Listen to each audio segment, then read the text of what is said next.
Hello नमस्ते, स्वागत छ तपाईहरुलाई हाम्रो युट्युब च्यानलमा। आज हामी कुरा गर्नेछौँ एउटा महत्त्वपूर्ण विषयमा। तपाईहरुले टाइटल हेरेर थाहा पाइसक्नुभयो होला। घर बनाउँदा ध्यान दिनुपर्ने 7 वटा कुराहरू जुन आज हजुरहरुलाई यो भिडियोमा बताउन गएको छु। यदि तपाईले पनि आफ्नो सपनाको घर बनाउने सोच्दै हुनुहुन्छ भने चाहिँ यो भिडियो तपाईहरुको लागि एकदम इम्पोर्टेन्ट हुनेछ। यो भिडियो हेरिसकेपछि हजुरहरुले आफ्नो घरलाई चाहिँ एकदम बलियो, दिगो र सुन्दर बनाउन सक्नुहुनेछ। सुरु गरौँ आजको टपिक। नम्बर 1 मा रहेको छ स्थानको छनौट र माटो परीक्षण।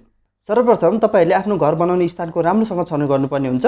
स्थानले तपाईको जीवनशैली, सुविधा र भविष्यको मूल्यलाई एकदम प्रभाव पार्नेछ। साथै माटोको गुणस्तर चेक गर्न नबिर्सनु होला, किनभने माटो बलियो छ कि छैन, कतै पानी जम्ने ठाउँ पो हो कि, भूकम्पको जोखिम कति छ भन्ने कुरा चाहिँ यो माटो परीक्षण गर्दा थाहा हुन्छ। त्यसैले सबैभन्दा पहिला चाहिँ तपाईले घर बनाउने स्थान र माटो परीक्षण चाहिँ गर्न नभुल्नु होला, जसले गर्दा तपाईको लगानीलाई सुनिश्चित गर्छ र तपाईको घर एकदम बलियो, मजबुत र सुन्दर हुनेछ। नम्बर 2 मा रहेको छ बजेट योजना। घर बनाउनु भनेको ठूलो लगानी हो, त्यसैले सुरुदेखि नै स्पष्ट बजेट योजना बनाउनुहोस्, जसमा रहेको छ निर्माण सामग्री, मजदुरी र डिजाइनको खर्च अनुमान गर्नुहोस्। अप्रत्याशित खर्चको लागि 10 देखि 15% अतिरिक्त रकम राख्नुहोस्। सस्तोमा गुणस्तर खोज्ने लोभमा नपर्नुहोस्, किनकि सस्तो सामानले पछि ठूलो समस्या निम्ताउन सक्छ। तेस्रो नम्बरमा रहेको छ बलियो जग र संरचना। जग नै तपाईको घरको आधार हो। बलियो जगले तपाईको घरलाई भूकम्प र अन्य प्राकृतिक प्रकोपबाट जोगाउँछ। इन्जिनियरको सल्लाह लिएर जगको डिजाइन गर्नुहोस्। गुणस्तरीय सिमेन्ट, बालुवा, रड, गिटी प्रयोग गर्नुहोस्। नेपाल भूकम्पीय जोखिममा छ, त्यसैले भूकम्प प्रतिरोधी डिजाइनमा ध्यान दिनुहोस्। नम्बर 4 मा रहेको छ उचित डिजाइन र भेन्टिलेसन। घरको डिजाइन सुन्दर मात्र होइन, कार्यात्मक पनि हुनुपर्छ। कोठाहरूमा प्राकृतिक उज्यालो र हावा आउने बनाउनुहोस्। भान्सा, बाथरुम, बेडरुमको स्थान व्यवस्थित गर्नुहोस्। पानीको निकास र फोहोर व्यवस्थापनका लागि राम्रो प्रणाली राख्नुहोस्। यस्ता साना कुराले तपाईको घर बस्न योग्य र आरामदायी बनाउँछ। नम्बर 5 मा रहेको छ गुणस्तरीय निर्माण सामग्री।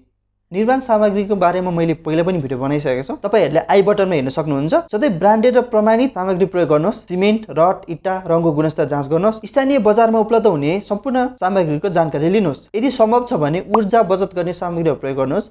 यसले तपाईको घरलाई बलियो र पर्यावरण मैत्री बनाउँछ। नम्बर 6 मा रहेको छ अनुभवी टोली र कानुनी प्रक्रिया। घर बनाउँदा अनुभवी इन्जिनियर, आर्किटेक्ट र निर्माण टोलीसँग काम गर्नुहोस्। उनीहरूको विगतको काम र विश्वसनीयता जाँच गर्नुहोस्। साथै स्थानीय निकायबाट निर्माण अनुमति लिन नबिर्सनुहोस्। नक्सा पास, कर र अन्य कानुनी प्रक्रिया पूरा गर्नुहोस्। यसले भविष्यमा आउन सक्ने कानुनी झमेलाबाट बचाउँछ। र अन्तिममा नम्बर 7 मा रहेको छ भविष्यको लागि योजना।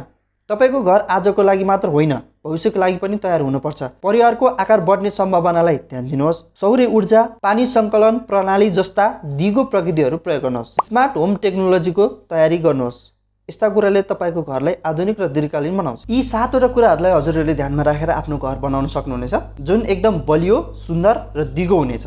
यदि तपाईलाई यो भिडियो मन पर्यो भने लाइक गर्नुहोस् र कमेन्टमा आफ्नो अनुभव छोड्नुहोस्।